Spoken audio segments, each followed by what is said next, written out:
Good evening everyone and a happy new year from Science Club. So today we are starting off this new series called Excursion into, where we would be focusing on a certain aspect of science and we'll see how research is done in that frontier and how research is done at the cutting edge. So for the first talk of this series we have Dr. Arnab Mukherjee. Probably no one of us needs any introduction about him because we all know him. Only the first years. First years will need. Uh, so I think this introduction will be kept as a surprise for them. They'll know what how sir is after the end of this talk. And That is a good one. So without further ado, I'd like to call upon sir to deliver this talk.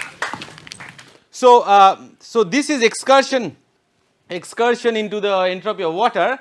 Excursion is put by Science Club, and mine is actually, I should have said, a single entropy of single water, which is more challenging, which is actually the research problem. Entropy of a single water molecule. It's not trivial, that you will see when I will just, if I can come to the end of that. But remember, this is a Science Club talk, so what I understood is that is mostly pedagogical, right? It is mostly basic stuff, right? Basic stuffs are actually difficult stuff. Okay, that's what I realized over the years. If you are given a job to do, many of you can actually do well if the job is specified and you know what to do and all that. But basics is required for you to come up with that protocol, to actually devise the mechanism by which you will address the problem, and that you will learn. So that means basics are, or fundamentals are, the most difficult thing to learn. That you will only come to know. It's like a full circle, right? You learn fundamentals, then go and learn all sorts of things, and then realize that no, you have to go back to the fundamentals, because that's where all the gems are hidden. And it is the fundamentals that will throw you off again and again, because you will realize, you means I, most of the cases, because I realized often that where I was lacking. So the teaching always helps. So teaching actually almost forces you to brush up your fundamentals. So if you are ever, that's what I tell everybody in the class, that if you are ever doubtful about anything that you are unsure about, just try to teach that to somebody. That guy may know better and then correct you. And if you know better, then by teaching somebody, your own concepts will be actually getting better and all. And that is not just a word. Many people will tell you. Again, I am telling you because it is my own experience that I also realized that whichever course I took, whatever portion I taught, I am confident in that. And that is a lot, which I was not when I joined as a faculty, or when I was a postdoc. A postdoc PhD is supposed to know a lot of stuff, but no, I did not know much, anything rather than my own work. But when teaching fundamentals, we realize that one can enjoy the subject, one can actually relish the core part of it. So excursion into water, but that will come much later. So recently I went to one institute in Kolkata where I was supposed to deliver a talk. So I prepared this talk, Entropy of Water, thinking that I will actually talk about my research topics. Then I saw that in audience, mostly second year students were there, that too from engineering. Okay, so now I had to deliver this talk in front of an engineering student who, apart from just the definition of entropy, nothing else knows about the subject, right? Now look at my challenge now. And then the organizer of the conference comes and tells me that you take your time. So initially it was half an hour. Then she comes and tells me, you take little more time. I said, how much time? I said, 1.5 hours, 1 hour. I said, what? I prepared only for half an hour. And you're telling me to take 1.5 hours, that too on this topic where I'm sure that nobody will understand. Then I realized, okay, although my slides were not prepared, but I can actually start from something basic, and that they really enjoyed, because many of the things were new. So I will see. So a majority of that probably will be like that. Let's see. I have not looked at the slides myself, apart from the last part which I prepared. This one I did not, because it will come as it goes. So okay. So what I said, that entropy governs the change. So before that I have to give this quote from George Porter, Nobel laureate, 1967. There is a BBC video, YouTube video. I urge everybody to look into that. That is a phenomenal class that anybody can take, black and white. You will not find the series but you find one lecture. I think I must have put it in my website. Look at this, half an hour lecture. I copied some of that from his thing. Fantastic lecture. So what he says that is a sine qua non of scientific enlightenment about entropy. Sine qua non is basically, it means absolutely necessary. So if you want to be enlightened about science, understanding entropy is absolutely necessary. Why it is necessary? Because anything that happens around us, anything that goes on, that is dictated by only one rule, and that is entropy. That's why we say that one law rules them all. Have you read Lord of the Rings? Yes. So that ring, instead of the ring, is a law that rules everything. And no wonder, more and more you will spend time with that, you will realize that how important this one particular law is and how simple the law is. It's not complicated, it's not enigmatic. There are books, enigmatic entropy. It's not enigmatic at all. It is so simple that it looks enigmatic. Anything that you cannot explain is enigmatic, right? But it is absolutely very simple. And I'll try to see how simple, I'll try to show you how simple it is. Okay, so entropy governs a change, right? And what kind of changes? Any changes. For example, here we see a photosynthesis process where sun rays are actually helping this reaction to happen with CO2 and H2O, forming this glucose and oxygen, which is absolutely necessary, and that same oxygen we inhale in our body and break that glucose and get the chemical energy in terms of ATP, which actually helps us to talk, walk and everything. So basically sun ray is getting converted into all our actions and work. So energy goes into work. So that conversion, so some engine is required for that conversion to happen. So that engine is our body, or the two processes that needs to be intervened in between in order for using the sunlight. Like if you had a solar panel kind of stuff in our body which you can absorb the light directly and work, there will be no problem. But we need the intervening stuff in order for the sunlight energy to get into work, right? So that change of course will be governed by entropy. Similarly, different phases of the same molecules, ice, vapor, water, they are different forms and they form again for thermodynamic reasons. Why entropy? I'll tell you beforehand. Lot of you may think that okay, this may be because of free energy, because of other things, right? You may think all that. But remember one thing, that here entropy governs the rule. By entropy I mean entropy of the universe, not entropy of the system. So whenever you are talking about entropy of the universe, then just because the energy is conserved, no other thing will actually be important for the change. Only the entropy will rule, which means that whatever happens within the universe, only governing factor is entropy and not free energy and other things. Free energy and other things are devised to look into only the system and not the surrounding. I am blind to the surrounding, I am only looking into my system. In that case free energy is important. Otherwise it is the entropy that that's why I can say in a normal way that entropy will govern the change, right? Okay, so there are these polymorphic changes that will be also governed by entropy. By entropy, as I said, I mean entropy of the universe. Look at this very nice mechanism of vision where rays fall and then it comes to our eye and we can see the thing, right? When the sunlight falls on our eye, then we can see the stuff.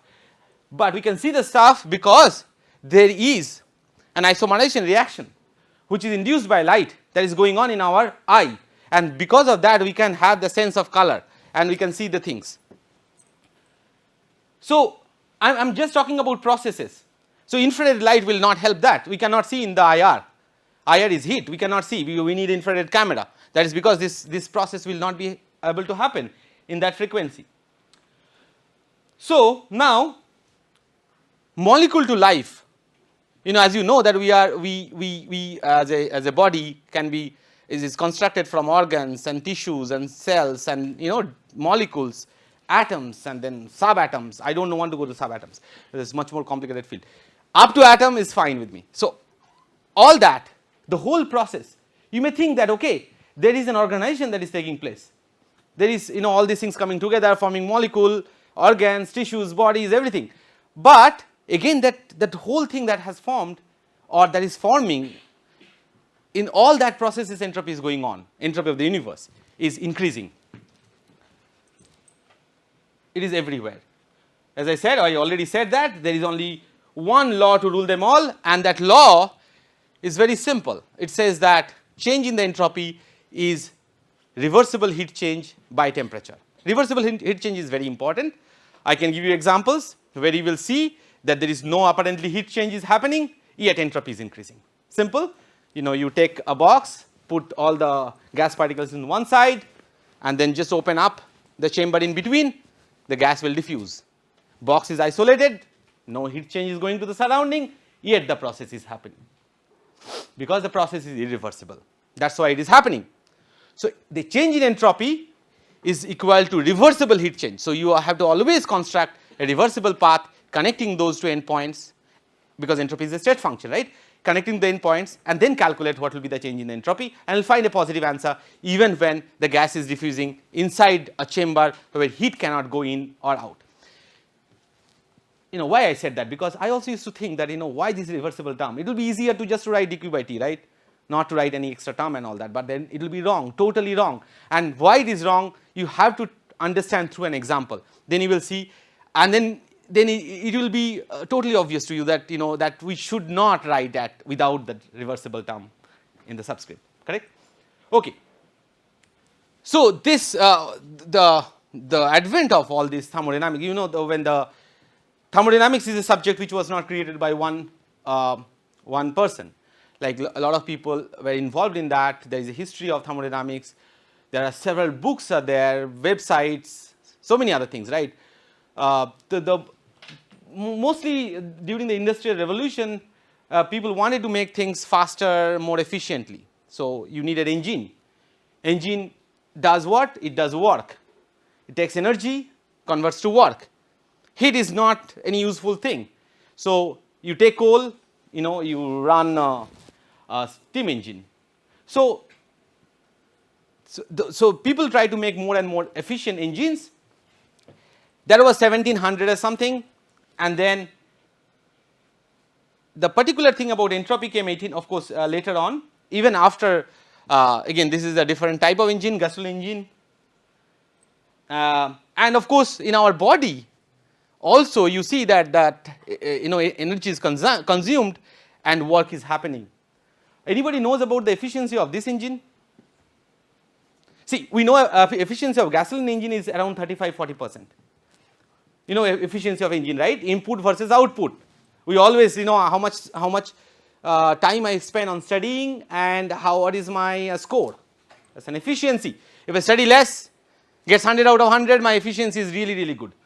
So I would guess the efficiency will be higher. I used to know the number, but I don't know. But it will be interesting to find out if anybody knows about the efficiency of this particular engine.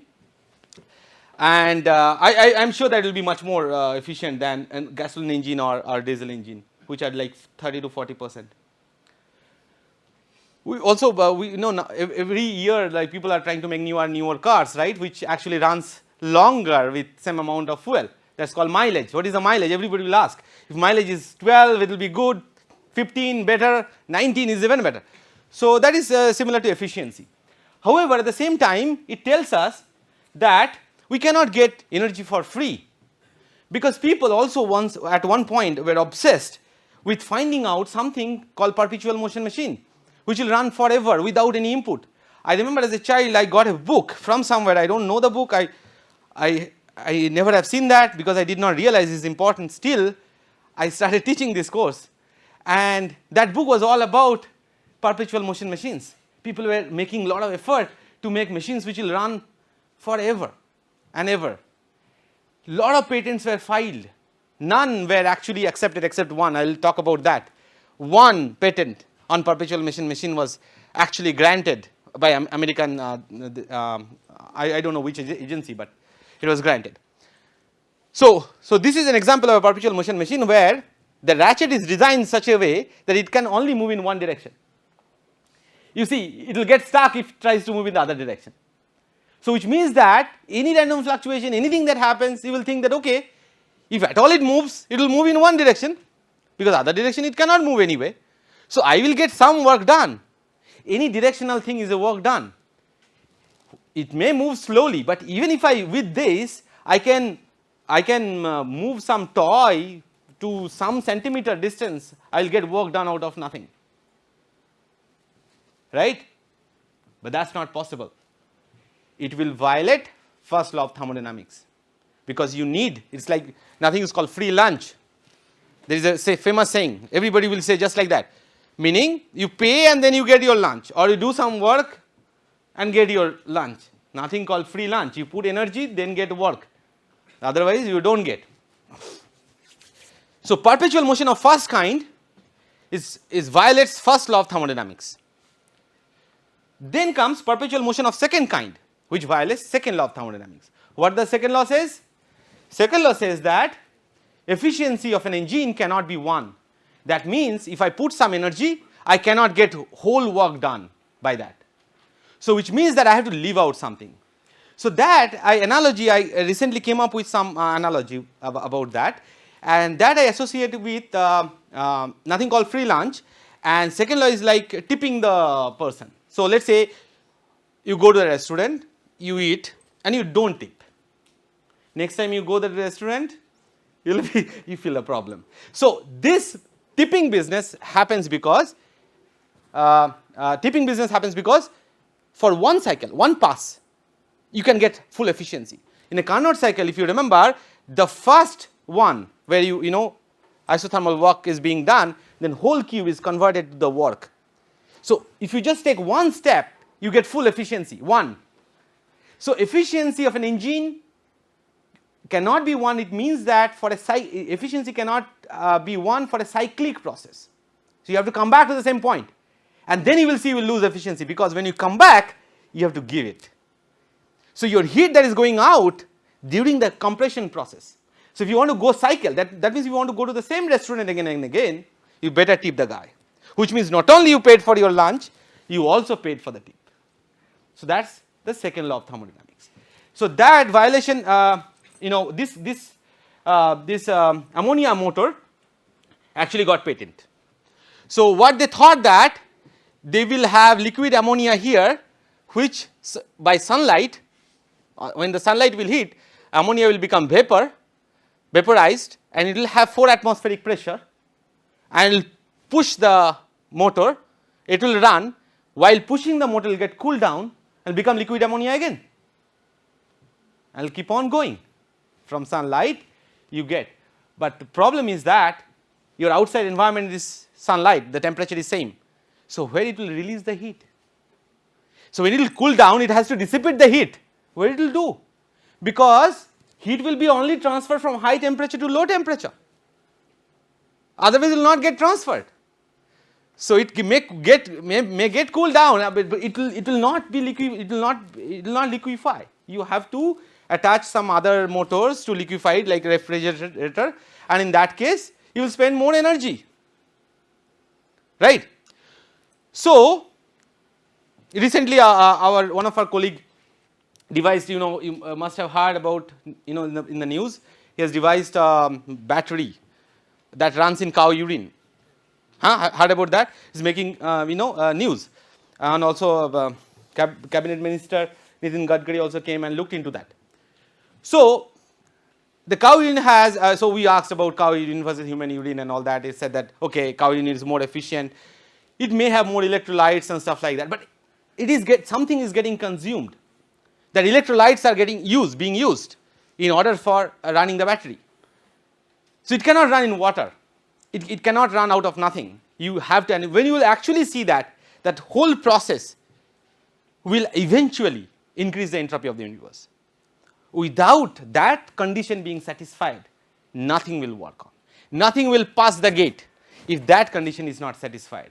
You ask yourself questions, you see the changes that is happening around you, and ask where entropy is increasing, why it is happening, and then you will actually try to associate that and get your answer from that. Okay, so what is entropy? So it is said to be, if I ask you, if you did not take my class, then you will say it is an order to disordered motion, or it is a chaos or randomness, right? Entropy is randomness, right? What do you think? That's what you learned, right? Entropy is randomness. Today you will see it is not. At least hopefully I will be able to convince you that it is not randomness. It is something else. It is maybe similar looking to randomness, but randomness always won't increase the entropy. Okay, so I'll come back to that. So it's like the example from Atkins I've taken. So you drop a ball. If it is a perfectly elastic collision, the ball will come to the same height, isn't it? It'll go back, come back, go back, come back all the time, and perpetually it will be happening. It is not happening because it is an inelastic collision.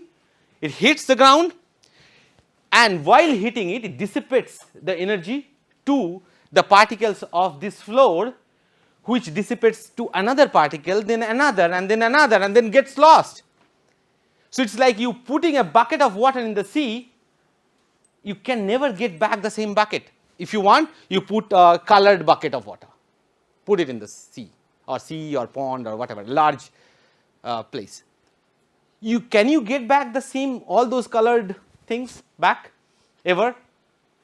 Your intuition says no. That is because you know that they are just going away. It is impossible to find them. Why they are going away? Because that is the space that is available to that. They are going away because they are not biased by anything to remain in the place where you have put them. The whole option of there is an option to go anywhere in the whole thing where you have put it, let's say pond. Therefore, there is no reason for those water molecules to be together and stay in the same place because they are unbiased. So unbiasedness will increase options. If you are biased, you will have lesser options. Let's say people call free man, right? So if you are a free person, let's say, if you are a free person, you have no biasness. You can be anywhere. You can be in the institute or cannot be in the institute. But right now you are not free person. Right now you are biased to sit in this particular class. If you were outside, you could be anywhere outside. But let's say, okay, you say that, okay, I will be in cricket ground only. Then you are biased by the love of cricket to be in the cricket ground. If you are truly free man or person, you can be anywhere. You will not choose one place versus another place, right? So this works because for an unbiased situation, things can be anywhere. And that, okay, so I was digressing a little bit. So this is an example of a Stirling engine. So this is a device which runs for temperature difference. So if you have, if you put it on a hot cup of tea, it will run because the tea temperature will be different from the room temperature. If you put it on the ice, it will still work because the room temperature is different from ice temperature. I have done that experiment for an NPTEL class and also demonstrated in the class. I have that Stirling engine if you want to see. If you put it on ice, it will work in one direction. Put it in a hot cup, it will move in the other directions. And the efficiency of that can be really, really high. However, the power is not enough. So people suggested that this can be put it in, let's say, in a very cold country, Norway or something. So you're staying inside, which is of course heated to the room temperature, and outside is very cold, let's say. You can put a Stirling engine in between and get some work done out of that because of the temperature difference. People have tried to do that, or let's say so people have tried to do that, but somehow they have not been successful to run something very big. Coming back to the entropy, so we say that okay, everything that's happening around us is because of entropy of the universe is increasing. And we observe a lot of things every day in our life, like dropping the ball, never coming back to our hand, or we break an egg that always breaks and then never forms back again. When you break an egg, does it form back again? Ever? Have you seen? No, right? So that is the entropy playing the role. For example, take a balloon and then you release the mouth of it, air is going out. This is the process you observe every day, correct? So when you observe a process every day and you are okay with that process happening, you certainly know that entropy is increasing. And how do you know otherwise? So I'm giving you a clue. How do you know that entropy is increasing? When you know a process is happening like it should happen. like it's spontaneous. What I mean to say, it's spontaneous. That means you observe it is happening and is happening. No doubt about that. It is your daily observation. However, when you put some ink, I guess it's running. When you put some ink, it will disperse. It happens, right? We have seen it so many times. Entropy must be increasing. Now, the same thing, I guess. But what about this? I have this solution, and then what I see? What I see? Something is happening. We are not yet sure about whether entropy is increasing or not, right? We are not sure about. Now, what do you say? What do you say? Entropy must be decreasing. Have you ever seen this happening? No, right? Entropy must be decreasing. Okay, for sure. Like, you can put my name on that. Okay, now, and this one. Yeah, never seen the air comes out from outside and goes into the balloon. Never happens. Where is the randomness in this? Oh, it says, okay, air outside was random and the balloon it is not random. What? It was kind of having less options inside the. Fantastic. You have said what I wanted to say in next few slides. Okay, but before I come to that, you almost hit the nail basically. That's what I'm going to say. Now, tell me what is happening here. Is the entropy increasing or not increasing? If it's perfect, then it would be. Like No. You have the video and you tell me. Is the entropy increasing or not increasing? Or decreasing? 3 options. Increasing, decreasing, and nothing is happening. So this is the process. I will come back to that. I will have one more example, I guess. Raymond is swinging in a swing. Yeah. Is he increasing the entropy of the universe? Yes. Who says? You? Can you? So normally, do you see it? Is it like something that bothers you or something can happen? Okay, so actually I define the problem a little bit wrongly. Let's say it is not what you see. What you see, I film it. And after I film it, I run the film either forward or backward without telling you. Now, if you can identify that the film is running backward, then you certainly know that it is not possible. If you know the film is running forward, you know it's possible. In this case, can you tell me whether the film is backward or forward? Yes. Tell me. If you tell that, then I will tell Raman. He has to do a better job. Tell me. it's forward. What about you? I think it's backward. Okay, he thinks. How many for forward? Can you please raise your hand? How many for backward? All those who did my class cannot vote. So this is a backward movie. Thing is that even if you could tell that, that means it is not done properly. So when the system is in perfect equilibrium, entropy does not increase. And if it does not increase, you cannot say whether the movie is running forward or backward because it's perfectly in equilibrium. If the ball comes back to the hand again and again with elastic collision, it will be perfectly equilibrium situation. It will not increase the entropy. That's why, because nothing is dissipated. Whole energy is coming back. So which means that something that obviously happening. Now coming back to this disorder thing. So this is a work by Sharon Glosser, who is giving a talk. There is a TEDx talk. So these are the ellipsoid particles. Red color means they are disordered. Green color means they are ordered. Remember one thing, there is no interaction between these particles. That means energy does not play any role here. Now I run the movie, like her movie, and let's see what she shows. See, with time, spontaneously, things are getting more and more ordered. Now, if entropy would be only randomness, should you observe this?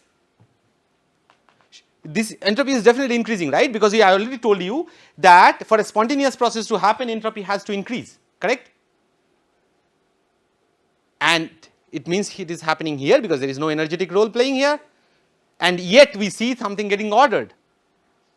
So entropy is not disordered. How do you define order? So I define order by, you can define a local order by, let's say you have this angle of the ellipsoid, you can have an alignment if these angles are below a certain degree. So which means that you have the angle associated with each ellipsoid principal axis, right. If you take a distribution of the angle and if they are disordered, they will be perfectly random and having a equal distribution. However, if they are ordered, they will have a specific distribution. That is the order versus disorder thing. Now, so it is not disorder, right? It's a proof. So now people used to say that disorder, but nowadays they don't say that, right? Like people, more and more people are not saying that, and of course you should not say that at all. Entropy is not always associated with disorder. It may be, but not always. Then what is this? You already said that, and I had to come up with a lot of thinking for that, but you already said that. Then what is entropy? Entropy is nothing but options.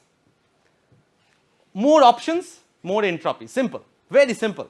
If you see somewhere more options, the air balloon, air inside the balloon has lesser options, outside more options to go anywhere. Or what example ink.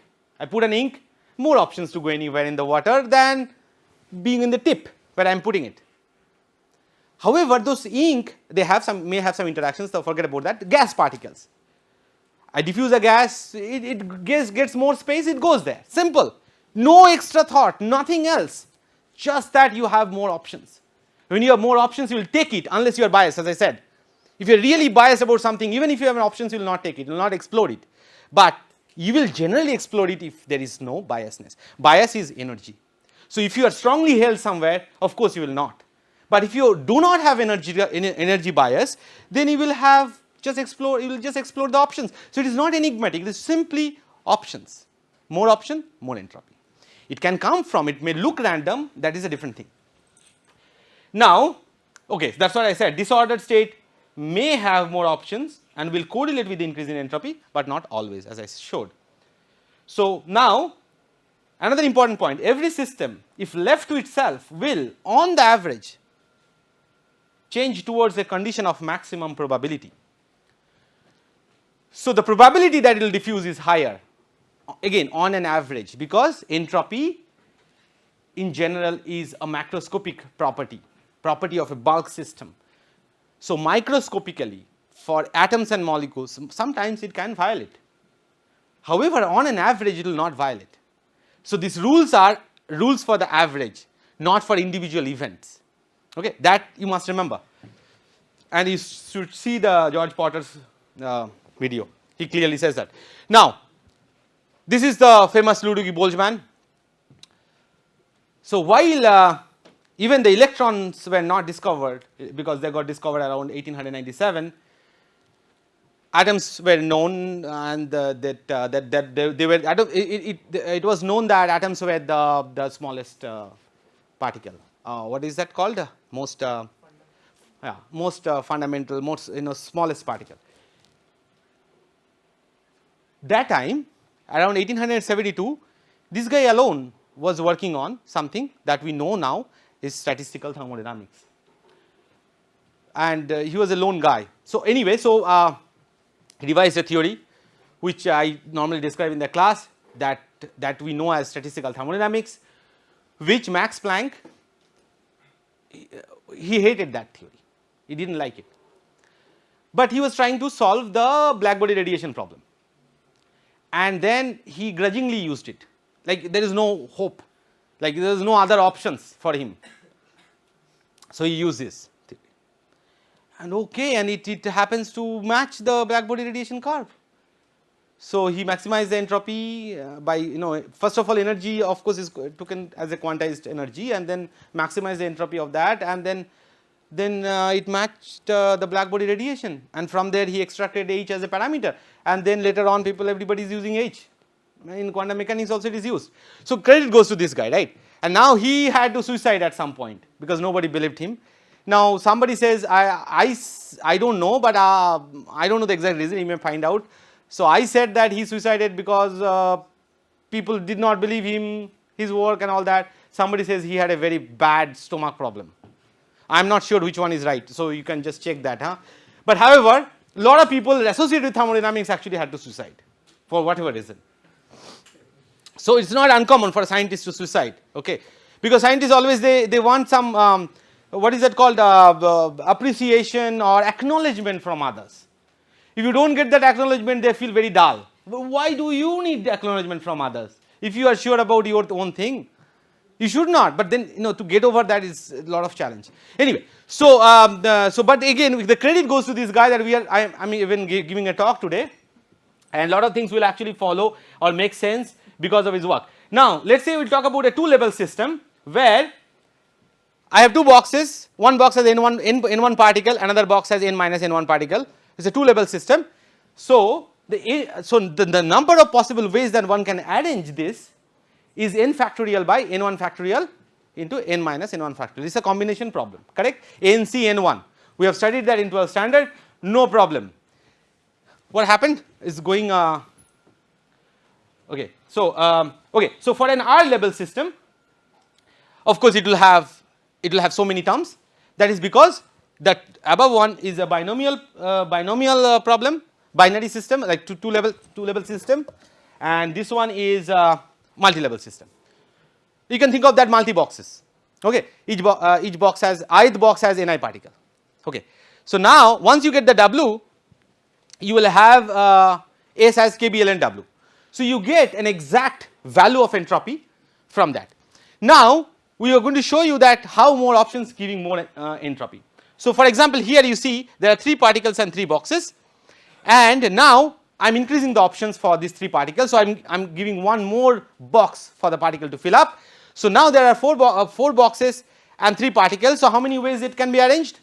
3 ways. So now 1 goes to 4, W becomes 4 now, and then I am giving one more box for this guy to roam around. They don't have any biasness, so they go anywhere else, and then I get 5C3 or 10 possible ways. Now you see such a simple lattice model, such a simple probabilistic model, and you see by that we can get an intuitive idea that W will keep on increasing if there are more spaces available, and automatically the entropy also will increase with that, right, because it is just logarithmically proportional to W.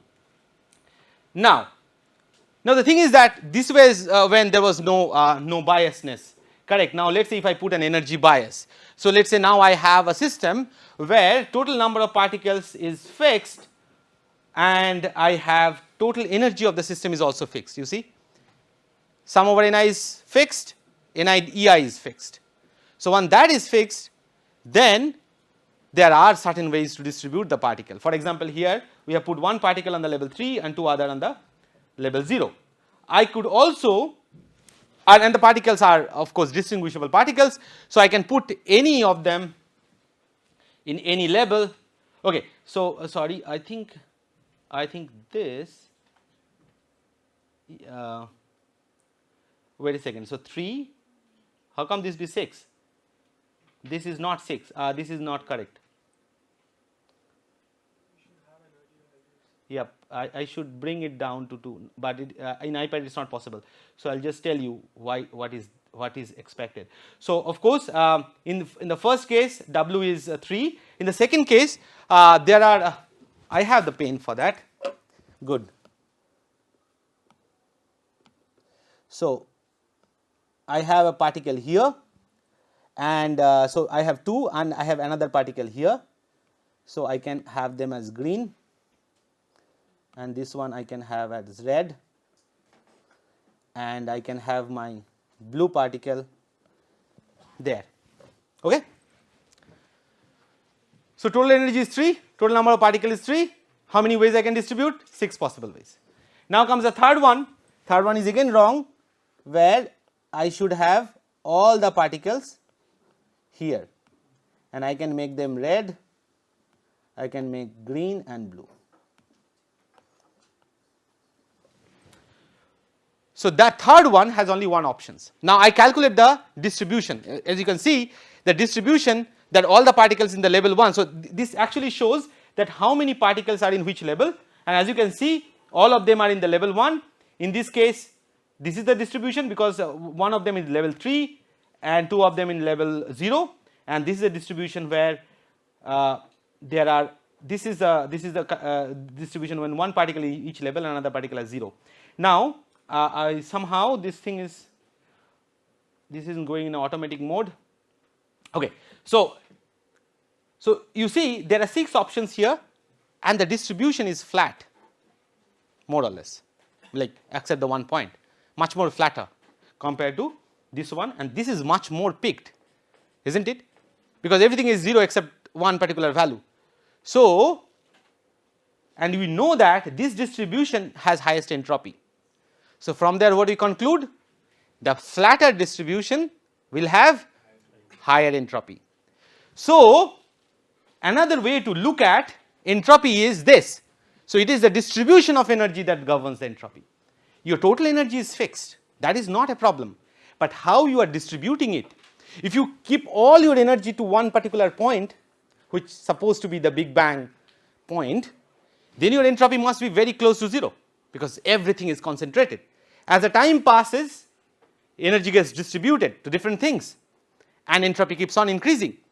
Right now, energies are kind of clubbed together in small portions in many places. For example, our body is full source of energy, just a spark of, not too little bit, a little bit more spark of fire, and it will give you out so much energy because it's a store of energy, just like many other fuel and other stuff. In fact, every element has energy stored inside it.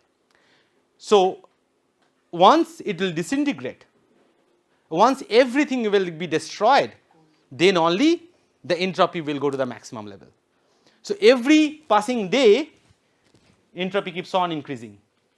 Anyway, so this particular step I will skip because this shows that if I have 9 particle and total energy level 7, then there are so many possible ways to distribute it, and that becomes more and more difficult problem. So, when you have 3 particle, 3 level system is easy, but when you have, let us say, 9 particle 7, there are so many possible ways it can be distributed. I had just given the number in particular level, I did not give them their color. So, imagine that you are coloring them and then you are doing that, then you will get so many number of particles, correct, just to represent in a shorter manner. Now, you will see this guy is the most probable distribution. It has W equal to 1512, other things are smaller than that. So, more and more particles, more and more energy levels, more and more possible distributions will come up. Now, I am talking about only 9 particles. Imagine that we deal with Avogadro number of particles. If I talk about 1 mole, that means 10 to the power 23 number of particles and God knows how many levels, right. So, it is impossible to actually find out all possible distributions. But another person, again not another person, the Boltzmann saved us. How, I will tell you. So, he says that the most probable distribution is the one that we have to care about. We do not have to care about other things. You say why? Because there are other values are also there, shouldn't we care about them? So, it can be shown that apart from the most probable distribution, everything else will fall off so fast that to the overall entropy it will not matter as the number of particles keeps on increasing. So, right now if you plot a distribution, you will get something like this, right, something like this kind of graph you will get, right. If you keep on increasing the number, then it will correspond to go to this kind of a delta function, which means that only the most probable distribution that will be there, that will survive. And Boltzmann showed how to get that most probable distribution. The formula or the way one can get the most probable distribution is this particular formula, A into e to the power ei by kBt. How do you get that?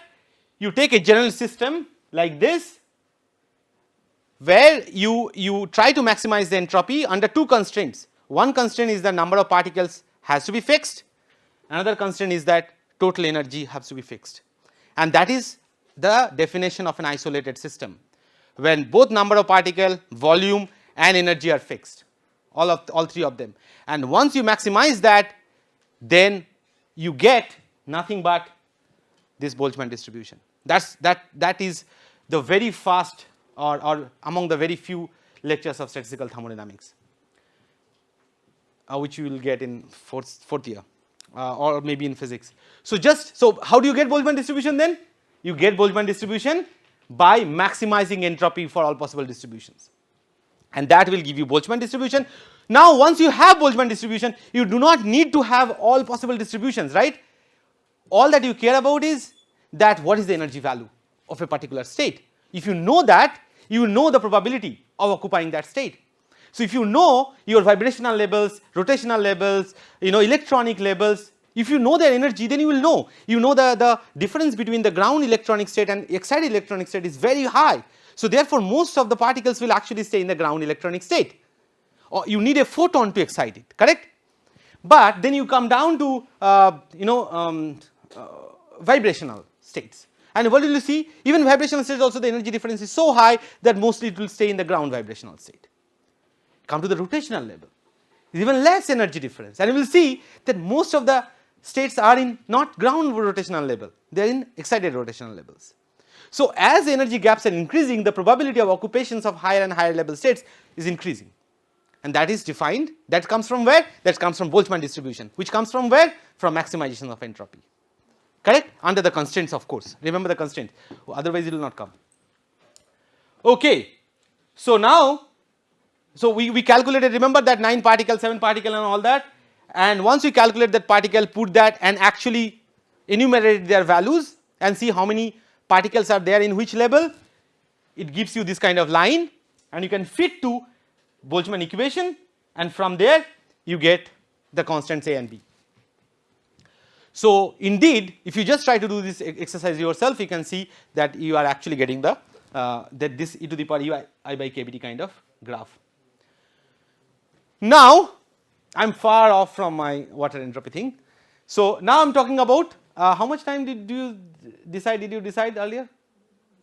Okay, so let me know when you cannot take it anymore, huh? Because it will go for some more time. Okay, so we know that the very basic definition of second law of thermodynamics is that heat spontaneously goes from high temperature to low temperature. If you do not do any work, spontaneously you take a hot object, cold object, put them together, heat will flow. No, nothing is required. However, in order to do the opposite, you have to do some work, like in refrigerator. Why that happens? You know that it happens because of entropy increase, right? And one can show you a very simple example. Here you can see that total energy is 2, and okay, there are 10 particles, and there are 0th level and epsilon level. I think it should have been 4. Why it is 2? It is other way around. Okay, so I will just correct it myself. 4 and this is 2. So WA is correct. So you see, the left hand side is 4 and right hand side is 2, correct? And you know that, and they are all distinguishable particles. So you know how many ways to get that. W will be 210. You can calculate that 10 factorial by all that. Once you do that, and you can calculate the entropy of A system, you will get 210. You calculate the entropy of the B system, you get 45, correct? Now you create a system where you mix them. Okay, sorry, let me just. Okay, so now you bring them together. The amount of energy is 4 here, there is 2. When you join them together, it will be 3 and 3, right? It will flow so such that it becomes equal. It will flow continuously unless the temperature becomes equal. Now, in the beginning, when they are separated, the total entropy is 9450, because you have to do SA plus SB. I hope I have the second one. Now I have 3 and 3. Now you see WA is 120. Earlier the WA was 210. So for the A system, the entropy has decreased, and for B system, entropy has increased from 45 to 120. Now when you do A plus B, it becomes 14,400 from 9,450. So which means that A loses entropy, B gains entropy, but overall entropy increases. So that shows that in one is your system, another is your surrounding. You can always say that for a spontaneous process, entropy of the universe will always increase. That there is no violation of. I have taken from this reference. Okay, so now here, so by inspired by that, we have done some cool experiment where we have done a simulations where we put all the particles are on one side. Okay, so there are two boxes. I guess the energies are all equal. I should have just 1 second. Yeah, I think this is fine. So I have 3 boxes now, and initially I start with all the particles in the middle box and just let it run. So the particles can go through these holes, but they get they get obstructed by the walls, and once I run them, you see with time what happens, and this is just showing that histogram of number of particles in each boxes, and you see with time what happens is that the number of particles in each box will be more or less close to 1/3 of 210, which is 70, right? So it will go close to 70 and it will fluctuate around that. Okay, so that's an example of and one can calculate that W.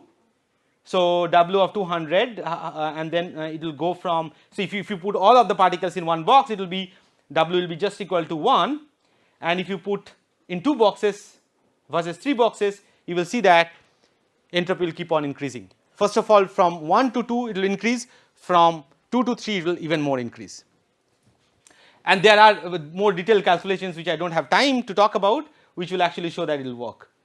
And now what we did here is that we created now 3 boxes, but with different energy levels.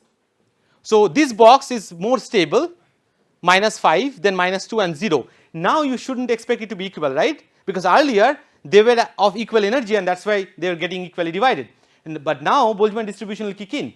See, the Boltzmann distribution is e to the power EI by kBT. Now if all the I values are same, all the energies are same, then you will get equal probability for everything.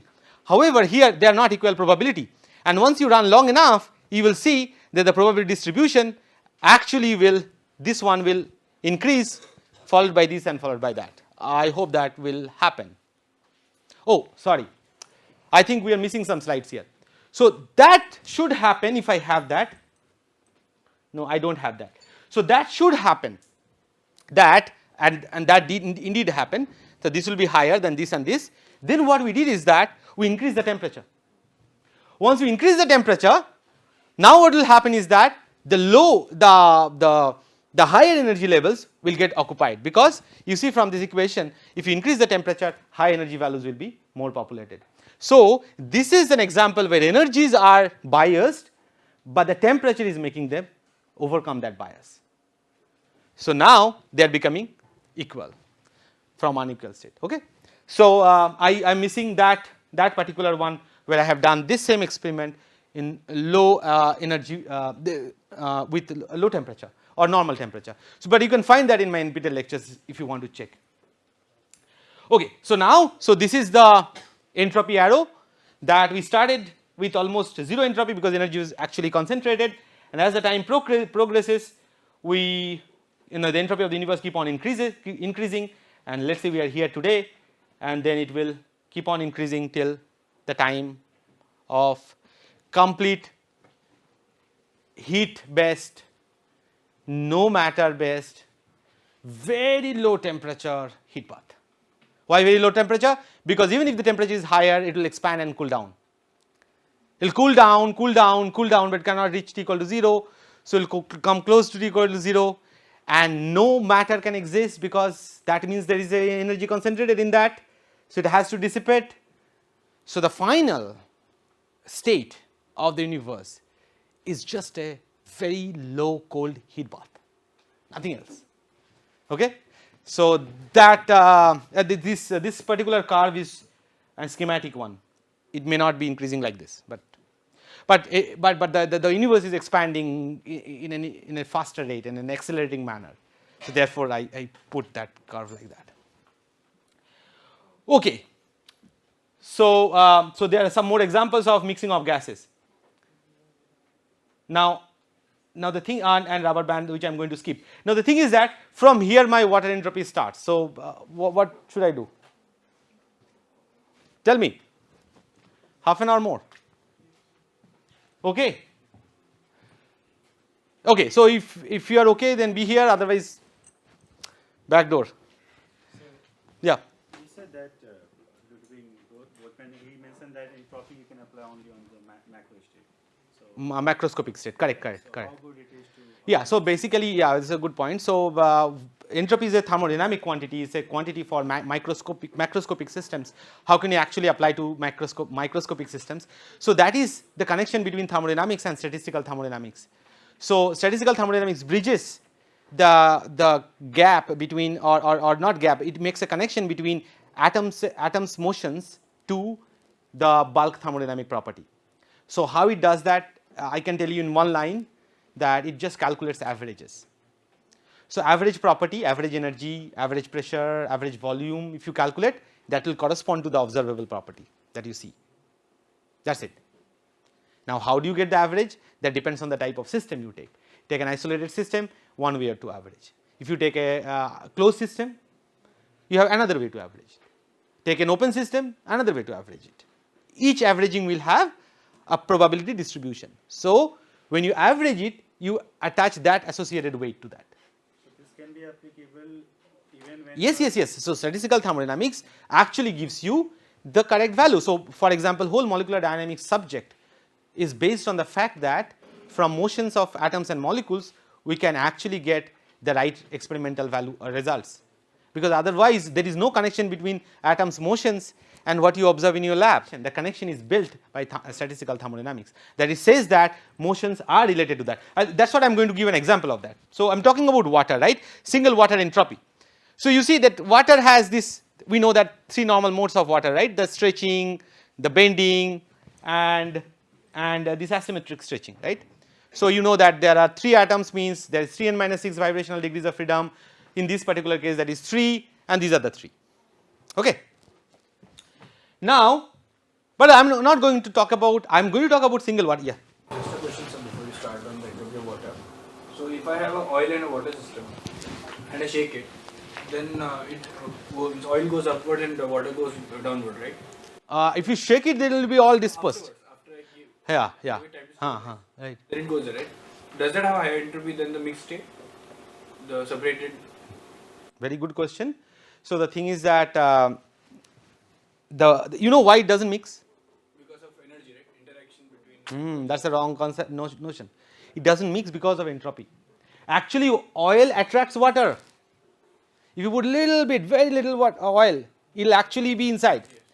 Oil attracts water, but problem is that entropy of water reduces in the presence of oil. Now entropy loss is more than the energy gain. So overall free energy actually is positive. That's why they don't mix. They don't mix because free energy is positive. Simple. Now why free energy is positive? Because entropy loss overcompensates the energy gain, interaction gain. That's a simple answer. I'll come back to that. That's a very important point, and okay, if I have that, I'll show you. Now I'm talking about single water, but single water not in the gas phase. I'm talking about entropy of single water inside a protein, or for a bulk glass of water, or around this oil. In every situation, I'm going to calculate the entropy of water one by one in the presence of everything. So that's where the challenge comes, right? So I'll just skip through that. The motivation is from this particular study of drug design, where you can see that the water molecules are bound in the cavity, and a drug molecule will actually go and replace those water molecules, right? Now if it replaces a low entropy water, then the free energy gain will be positive, like there will be more free energy gain, because entropy of the bulk water is same for everybody. So if you are pulling a low entropy water and throwing it out, the binding should be stronger if the energy is same, if the energy gain is similar, right? For A and B, let's say both of them interact with the same energy to the protein, but if A replaces low entropy water, then A's free energy will be more negative. That's the logic. Based on that logic, this water map, which is part of a Schrodinger software now, they calculated entropy of single water. So we are actually talking about a very different method than them, and probably a better method, because this doesn't work anymore. A lot of people said that. Although Schrodinger is very, very costly, and people buy with a lot of they have to pay a lot of money for that. Anyway, so now I'm going to show you, cannot play the media. That is very unfortunate. That is very unfortunate. Okay, for some reason the media is lost here. First time it's happened to me. Normally it doesn't happen because I check. In laptop it works. So all that I wanted to show you is simulation. Nothing but a simulation where this is bulk water, and one of the water I marked with different representation so that it is identifiable. It is any one water. You will see what happens is that during the simulation the water will go around, rotate, translate, and do all sorts of things, right? I just wanted to show you that, nothing else, which is obvious. Then of course it will do. What's the big deal about it? The big deal is that I wanted to tell you that if you now want to calculate water's entropy, it will have essentially 3 components: translation, rotation, and vibration. And each of the component has an associated entropy. If you can calculate that, then you can calculate water entropy. Now in simulation typically, okay, now how to calculate the entropy for this kind of system. So I already talked to you about Boltzmann distribution, which is nothing but this kind of form, right? This kind of form I showed you, and this is Ni by Nj will take this kind of form. Now if you sum over this left hand side, it will give you 1, right? So if you sum over the right hand side, it should give you 1. So which means Q is nothing but sum over this, which is here. It's called partition function. This is very important. If you know the partition function, you can calculate free energy, entropy, a lot of things, everything. But how do you get the partition function? Because in order to get the partition function, you need to know all the energy levels, all EIs, and that's so hard to get. And that is the reason you cannot just use this particular formula and get the entropy of any system. So what do? Okay, so entropy formula. So entropy formula, I am going through a derivation, but you can skip it if you want to. What I wanted to show you is that, remember KBLNW formula, n factorial by n1 factorial and all that. I am writing the similar type of formula. A is the number of systems, and AI is the total number of systems, and AI is an individual system.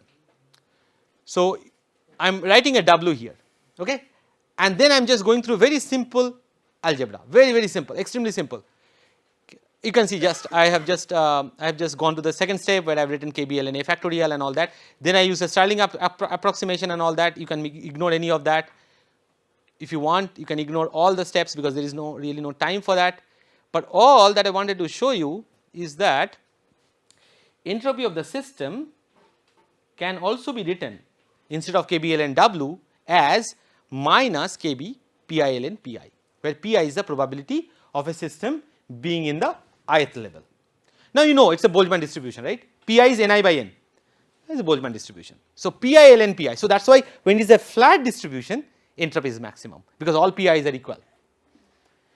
That also can be shown. So now this derivation just gives you a very quick way to go to KBLN from KBLN W to minus PILN PI. That is it, nothing else. If you just go through that, it will be very quick for you to understand, but I do not have time to go through the derivation. That is the only thing, correct. Now I continue the derivation. So I take PILN PI here, and I know the partition function Q. I use that partition function here, and all that at the end what I get is a formula which looks like this. So you know that entropy is nothing but E by T plus, okay, this is a problem. This is KBLN Q. So E by T plus okay, so your G is H minus Ts, right? So Ts is H minus G, S is H by T minus G by T, and H and E are very close for a system like this. So E by T minus G by T. Now this KBLN Q is minus G by T, KBLN Q is minus G by T, and this is E by T. So this is the formula that I get, and this is the most important formula that need to be used, okay, for calculation of the entropy. Q is the partition function. How do I get the partition function now? I am coming almost to the end because I will skip a lot of detail, right. So I need to get the Q. For Q I need to get the energy levels because Q is nothing but e to the power minus beta EI. How do I get the energy level? So now let's say I talk about a vibrational system. Quantum mechanical, hydrogen atom, if anybody has studied, they have solved the vibrational motions, right, of the electron and nuclei. If you solve that, I think first year course is going on, right? Probably not this time, but anyway. So you have to solve something called Schrodinger's equation. If you don't know about it, no worries, because if you solve these equations, all that you will get is energy levels. Schrodinger's equation gives you energy levels. Quantum mechanics gives you energies. You solve the energy for this particular harmonic potential, which is written as half m omega square x square. That's the potential.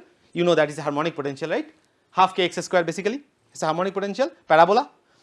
You put that parabola as a potential and you solve it, you get this.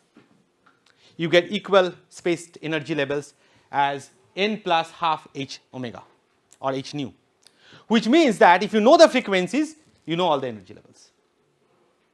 Correct? So that is the definition of vibrations. That is the definition of that's how you can get vibrational frequencies. Once you get your vibrational frequencies, this is the description of that this taken from Wikipedia, that when it moves, basically it moves around this mean position at a particular energy level. This is now level 3, just a demonstration. Okay, so once you have your energy levels as n plus half, here it is written as j plus half, doesn't matter, you get your partition function q. Once you get your partition function q, I already showed you this formula here. Once you put that formula, you get the formula for quantum harmonic oscillator given the frequency. So if you know the frequencies, you can put that in this particular formula and you can get your entropy. Okay? Is that clear? Good. How to get the frequency? That's the question now. Now so how do you get this frequency alpha? So this alpha is nothing but h nu by kBt. So if you know the nu, you know alpha. How do you get your alphas? Because for any system there will be 3n minus 6 vibrational degrees of freedom, so 3n minus 6 frequencies. For single water, you need 3 frequencies because it has 3 vibrational degrees of freedom. Now this becomes really complicated here. Okay? So complication comes from the where? Because we have to get, so if you minimize a system, you get the vibrational frequencies from this particular approach called quasi-harmonic approximation. I will not go too much detail into that. What I want to tell you is that when you run your simulation, then okay, you can take a system, you can minimize it. Once you minimize the system, you can have vibrational frequencies. You can do frequency calculations and you can get vibrational frequencies. Those are normal mode frequencies. They represent one particular minima. But a realistic system at 300 Kelvin does not settle down in a minima. It actually moves around. When it moves around, you can actually approximate them by another kind of frequency. We call quasi-harmonic frequencies. They are not harmonic, they are quasi-harmonic. There is a way to calculate that. That way is slightly, it will take more time to explain that. So therefore, I am not going into that, but what I am going to do, I will tell you. So normally, we do molecular dynamic simulations where we just solve Newton's equations of motions, F equal to ma, and then we use as the potential this particular term which represents stretching, bending, dihedral and non-bonding interactions. And after we do all that, I can get frequencies for all water molecules, but they will be all same, which I don't want. I want them specifically. So for that, we do something called permutation reduction. So what it does is, let's say I have this particular solute and there are 4 water molecules and they move around all the time, and now in the next snapshot they go far away. So what I say is that whichever was far away is now number. Okay, so I will go back again. So let's say the one was the closest water, I marked it here, and the next step one goes far away, this guy came. Now I call that as number 1. Once I do that, that means based on the proximity I am leveling them. So once I do that, essentially what is going to happen is that once you run your simulation, all your water molecules, this is one particular water molecule over a lot of time, time steps. So that looks like the left hand side. but once I apply this particular permutation reduction approach, it collapses into one particular position. Once it collapses into one particular position, now if I take snapshots of over the time, I will see that particular water molecule is moving in a very close neighborhood, which means like this circle. So that means one particular water molecule moves in an ellipsoid, an imaginary ellipsoid. Actually it does not move, by the way, it moves normally, but we have done permutation reduction such that we collapse all the water molecules. We do not collapse, we represent the water molecule in such a way that each one is occupying a certain region only. Once that happens, I can actually calculate a frequency of that. So now I have an average position and I have a displacement. Once I have an average and displacement for many times, I can get their frequency. That is the crux of the matter. So that once I get that, I can get the frequency of each color separately. Once I get the frequency of each color separately, I can get entropy of each of them separately. So what did I do? So I have this normal entropy formula.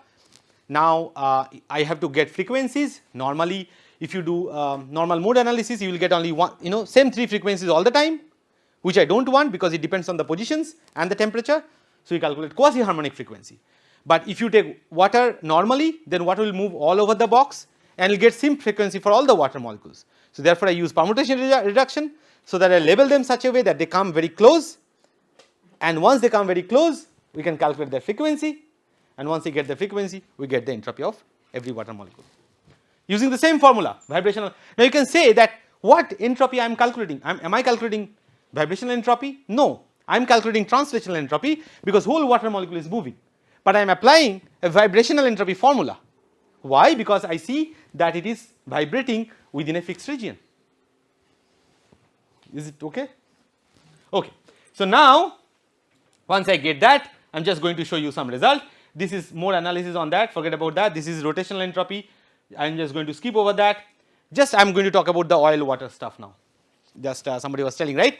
So you can see around a oil particle, the water molecule will arrange in a particular way and will lose entropy. However, when that oil becomes bigger, when the hydrophobic molecule become bigger, then the water entropy actually increases. So when they are smaller, they surround the hydrophobic or oil type of molecule around it and loses entropy. But if it becomes bigger, then actually it increases the entropy. So it's called hydrophobic crossover from small to larger length scale. I can draw like this. I can draw it here. I can draw it here. It's small. Then water will arrange in a particular way. If this becomes bigger, then it can no longer do that. And because it can no longer do that, entropy will increase. By calculating our single water entropy, we have shown exactly the same thing. So we have taken several different systems of different sizes, and then when we put that, you can see when my particle is smaller, so my particle is increasing as the color increases. So red is the smallest particle, and there is entropy is lower. Okay, so now I am plotting here the entropy as a function of distance from the solute. So when there is very far, it has to have same value all the time because it's very far from the solute. But when they are very close, then it should lose entropy, and then it will match the bulk. But you see, as the size is becoming bigger, then the closest water has highest entropy, and then it goes to the bulk. So this is called a hydrophobic crossover, which single water entropy calculation actually picked up. So, and single water entropy means you probably never have seen that anywhere, because entropy is a thermodynamic quantity. I am talking about entropy of a system. Here what I am saying is that it's almost like I am calculating the energy or something like that, where I calculate at every position what will be the entropy value. That is not normally what you think about entropy. It represents a whole system. I am saying no, I represent the entropy of that water molecule which is 5 angstrom away from the solute. So under that constraints, what will be the value? That's what is being plotted here, and that is not there in the literature except this. Okay, so now this is rotational entropy and then hydrophobic crossover, and I am almost coming to the final one. So this is a streptavidin system, streptavidin protein, and there is a cavity here where water molecules form a pentameric ring. There are more than 5, 8 water molecules, but 5 form a this kind of ring. People have calculated the other method that I talked about, water map. They also showed this 5-membered ring, and they showed that there is an entropy loss happening because of the 5-membered ring. However, individual values they did not give. So by this method, what we did is that we calculated entropy loss for individual 5 molecules separately inside the streptavidin cavity, and that's what is plotted here. If you can see that these 5 water molecules, I give the value. For example, this is minus 2.8. This is all from bulk. Okay, this is the entropy difference from bulk value. So this guy loses the maximum entropy. So therefore, this is the lowest entropy water. This goes as second lowest, third lowest, fourth lowest, and fifth lowest water, entropically. So this I don't think anybody has ever shown that even in the single cavity, individually the water molecules values are different. Okay, so now finally, so all started with Wilby. The first, this work actually was done by Wilby. Debashish has contributed a lot later, which I did not show. We showed that it actually experimentally, there is a correlation between our calculation and experimental values. And right now, Rahul will continue with that. And thank you very much for listening. This is a long talk, but I end here.